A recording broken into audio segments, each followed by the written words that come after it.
Sekali lagi saya nak jual kereta saya. Mesti orang heran, kenapa berkali-kali saya nak kena promote kereta ni? Kenapa berkali-kali? Padahal hari tu dah buat video dah, 2-3 video dah pasal kereta ni kan. Kenapa nak promote lagi? Sebab hari tu ramai DM saya. Tapi masa tu bulan puasa, masa tu saya duk fokus kereta Link nak jual. Kereta ni tak ada nak fokus. Sekarang ni saya nak fokus on kereta ni pula. Sebab kan kereta Link semua saya dah jual dah. Saya bawa masuk kereta Link masuk. Saya jual konti, saya bawa masuk JDM. Ini barang saya nak jual. Saya tak tahu saya nak bawa masuk apa pula lepas ni. Bagi suggestion saya kereta apa saya nak bawa masuk. Hari tu saya jual kereta ni dengan harga 120,000. Hari ni saya nak jual dengan harga 100,000 saja. Awak offer lah berapa yang awak mampu untuk kereta ni. Kena harga kita jalan terus. Kenapa hari tu 120, kenapa hari ni 100 je? Sebab hari tu saya saja buat harga tinggi. Hari ni saya buat 1,000. Kau ada yang lebih mampu lagi, kau ada yang nak ambil, terus DM. Yang mana ada DM saya hari tu tak cakap banyak, terus ambil, sedia ada macam ni. Masuk profil saya, DM saya sekarang ni. First come first serve. Awak offer harga awak berapa? Saya offer 1,000. Harga jajan saja almost 100,000. Mungkin dekat 100,000. Sebab rim saja pun dah berapa belas, berapa puluh ribu dah. Tak kira benda Link lagi ni. Tak tahulah. Saya rasa almost 100,000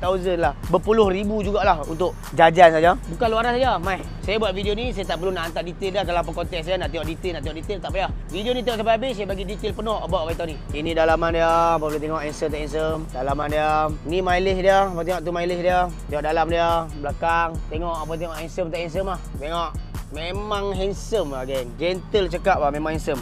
Ini interior dalaman. Ni rim dia. Nampak rim tebal dia besar mana. Habuk sikit lah. Tebal dia besar mana. Exhaust ni hidup. Nampak? Hidup. Kalau rem keluar asap. Saya rem sekali.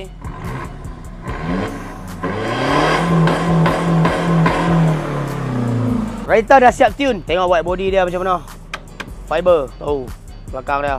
Handsome. Tak dinafikan, memang handsome. Oh, apa tengok. Oh, handsome. Ni rupa depan dia. Nampak rupa depan dia. Kalau nak tanya besar mana kereta ni, mai. Kereta ni besar ni. Nampak besar tak besar? Besar. Kita tengok enjin pula, mai. Okey, ni enjin dia. Apa boleh tengok enjin? Enjin tak ada leaking apa. Elok aja. Cuma enjin habuk lah. Habuk pasal tak lap langsung. Habuk je. Enjin dah siap tune ni. Masa saya ambil kat Syambu dikit, stage 3 dah salah saya ni. Settle enjin. Hang buka segala lampu kat atas ni. Kita ada lampu-lampu belakang ni. Ada yang hidup, ada yang tak hidup ni. Tapi tak banyak lah. Semua hidup mostly. Banyak yang hidup. Tu hidup.